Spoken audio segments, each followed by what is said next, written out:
Oi pessoal, hoje nós vamos tratar dentro da eletrodinâmica, dentro de geradores elétricos, de uma característica importante que é analisar o que acontece, quais são as características que o gerador elétrico tem quando ele está em potência máxima. Entenda-se potência máxima, potência útil máxima, né? Então vamos tentar diferenciar isso, lembrar disso. O gerador, de uma maneira geral, acontece que ele produz internamente, através da força eletromotriz do E, uma potência total.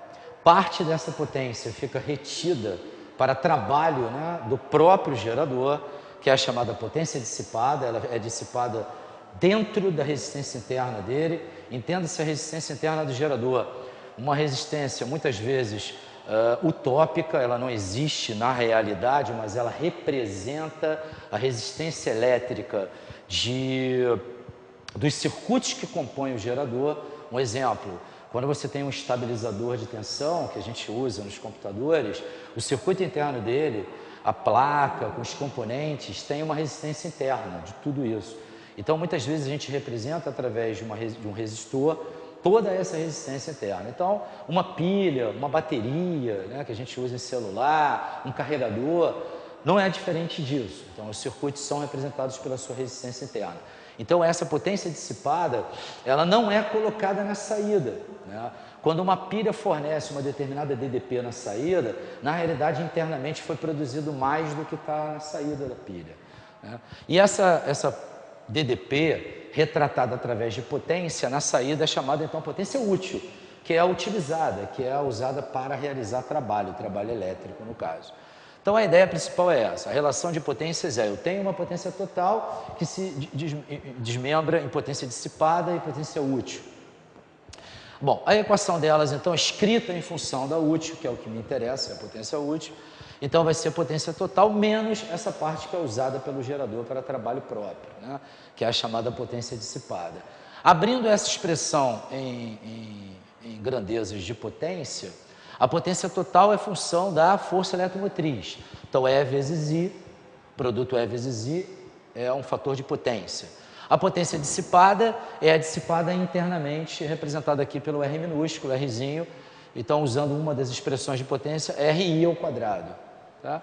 Isso retrata, então, a potência útil, que na realidade é dada, né? A potência útil é externa, né? Usada externamente para trabalho. Então, é o produto do U, que é a DDP na saída, né? Que é parte do E, vezes a corrente I. Então, o I.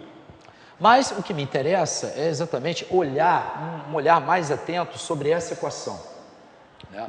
Aqui eu coloquei, só para lembrar, o que a gente chama de curva característica do meu gerador. A curva característica representa o circuito do gerador como um todo, onde aqui nesse ponto é a força eletromotriz e aqui nesse ponto é o que a gente chama de corrente de curto-circuito, ou simplesmente ICC. Mas olhando para essa equação, um olhar mais atento e até mesmo um olhar matemático, tu percebe que essa equação é uma equação do segundo grau, onde não tem o termo C.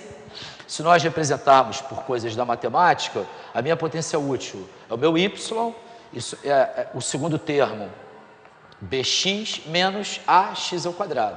Repara que não tem o termo C da equação do segundo grau, né? E outra coisa, o sinal negativo no A, né? Então, isso significa que é uma parábola, a equação do segundo grau, e a concavidade voltada para baixo. O que eu vou fazer aqui é resolver a equação do segundo grau, a equação das potências. Vou igualar a zero para nós acharmos as raízes e aí montarmos o gráfico de potências. Então, fazendo isso, eu peguei a equação, igualei a zero, coloquei o I em evidência, então eu tenho duas raízes na realidade. A primeira, I igual a zero, zero é isso aqui, e a segunda E menos RI igual a zero, e aí colocando isso numa forma de corrente, I igual a E sobre R, mas na realidade E sobre R é o que nós chamamos de corrente de curto-circuito. Inclusive está aqui, né? Na curva característica. Então, a corrente de curto-circuito ela é dada por E, força eletromotriz, dividido pela resistência interna. Então, já temos as duas raízes, já sabemos que é uma parábola com cavidade voltada para baixo, sinal negativo, e aqui então está o desenho da curva característica de potência. Uma parábola, onde a primeira raiz é o zero, a segunda raiz é o ICC, e por simetria, e esse momento que a aula está acomodando, diz o seguinte, que, por simetria, a corrente de curto-circuito, a metade dela está associado com o ponto de máximo da função, que é exatamente a potência útil máxima do gerador. Então, reparem bem, nesse momento, quando o gerador está em potência máxima, a corrente elétrica que está passando nesse circuito, ela é metade da corrente de curto-circuito. Então, nós vamos partir daí para chegarmos, então, nas características do gerador somente em potência máxima. Essas características não valem para uma outra situação qualquer. Então, retornando aqui, primeira característica, então, de acordo com o gráfico, é que a corrente que passa no circuito nesse momento é a metade da corrente de curto-circuito. Entretanto, a corrente de curto-circuito é dada por E sobre R. Então, nós podemos escrever, em função das grandezas do gerador, né, que é a sua força eletromotriz e a sua resistência interna, que a corrente que passa nesse momento é E sobre 2R. Pegando a equação do gerador, que ela vem exatamente do gráfico, né, da função, essa função foi montada a partir dessa equação, U igual a E menos RI. Né? Então, pegando o que a gente chama de equação do gerador, o que eu fiz? Eu quero saber agora quanto eu tenho na saída do meu circuito no momento em que a potência do gerador útil é máxima. Qual é a DDP, qual é a relação entre a DDP na saída e a DDP gerada internamente, que é a máxima? Então, fazendo isso, o que eu fiz? Eu substituí, no lugar da corrente que passa nesse momento, eu botei E sobre 2R, você cancelando aqui o Rzinho, ficou E menos E sobre 2, que vai dar exatamente E sobre 2. Tá? Então, a gente percebe que no momento em que a potência útil é máxima na saída, eu tenho na saída metade da força eletromotriz. Se você analisar isso em termos de rendimento, você percebe que quando o gerador está em potência máxima, tudo que ele produziu, eu só consigo colocar na saída a metade. Isso é gasto. Então, muitas vezes, dependendo da aplicação que você vai dar a um circuito elétrico, por exemplo, um amplificador, é comum nós temos em casa uma aparelhagem de som. Muitas vezes você quer abrir o volume todo. Quer dizer, você está fazendo com que aquele circuito trabalhe em potência máxima. Mas você tem que ter um entendimento que no momento que tu abre o volume todo, né, em que o circuito está dando o máximo de potência na saída, o que está acontecendo? Tudo que tu está produzindo, só metade está sendo colocada fora. Tá legal? A outra metade não está sendo usada. Então, tu está tendo um gasto energético grande, mas tudo bem, está colocando na saída o máximo que você pode, mas está gastando muito. Mas vale muitas vezes você trabalhar num limiar menor e ter um rendimento maior, da casa de 80% a 83%.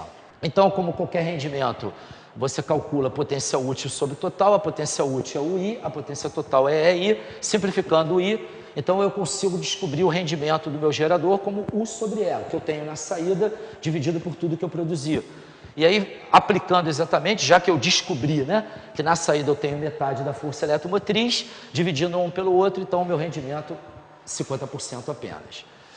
E aí vamos chegar então, finalmente, na expressão da potência máxima, né? Como é que eu calculo a potência máxima com essas grandezas? Reparem que todas essas características de potência máxima, elas estão sendo escritas em função do meu gerador. Repara que o meu gerador, ele é escrito como sendo força eletromotriz e resistência interna. Reparem que tudo que eu estou tentando escrever está em função dessas grandezas. A corrente nesse momento é A sobre 2R. A DDP na saída nesse momento é A sobre 2. O rendimento, né, é A sobre 2 sobre E. E a potência máxima não vai ficar diferente disso. Quer dizer, a potência máxima, sempre lembrando, é a útil máxima. Então, é saída do meu circuito elétrico.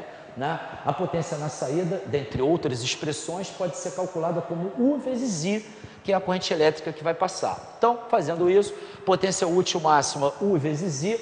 O U eu já sei que é E sobre 2, e o I eu já sei que nesse momento é E sobre 2R. Então, substituindo, multipliquei E com E, 2 com 2, eu posso escrever a potência máxima como sendo E ao quadrado sobre 4R. Portanto, essas características, corrente, DDP, rendimento e potência só valem quando o gerador estiver em potência máxima. Pessoal, vou dar duas dicas para vocês com relação aos geradores em potência máxima. Tomando como base as características expostas anteriormente, o que eu fiz? Pegando o circuito normal do gerador e a resistência externa, eu apliquei a lei de Ohm aqui. Então, aplicando a lei de Ohm, U igual a R vezes I, Eu sei que quando a potência máxima na saída eu tenho metade da força eletromotriz e a corrente que passa é a metade do ICC. Simplificando E com E2 com 2, eis que aparece essa relação entre a resistência da saída e a resistência interna. No momento que o gerador está em máxima potência, a resistência externa é igual à resistência interna. Isso é uma característica muito importante. A segunda dica é com relação ao cálculo da potência máxima. Você pode calcular a potência máxima pela expressão, E ao quadrado sobre 4Rzinho, e olhando para a curva característica de potência, mas se você tiver só disponível a curva característica do gerador, você também consegue definir, através dessa curva, a potência máxima. De que maneira? Você já sabe que em potência máxima, a DDP na saída é metade da força eletromotriz e que a corrente na saída é a metade da corrente de curto-circuito. Repara que você tomando esses dois pontos, eles estão associados e determinam aqui uma pequena área de um retângulo. Então, base, que é ICC sobre 2, e altura, que é A sobre 2, vai me dar exatamente o valor da área, vai me dar exatamente o valor da potência máxima. Então, se você tiver a curva característica do gerador e você não lembrar da expressão e você não tiver a curva de potência, baseado na própria curva característica, você consegue determinar a potência máxima do gerador.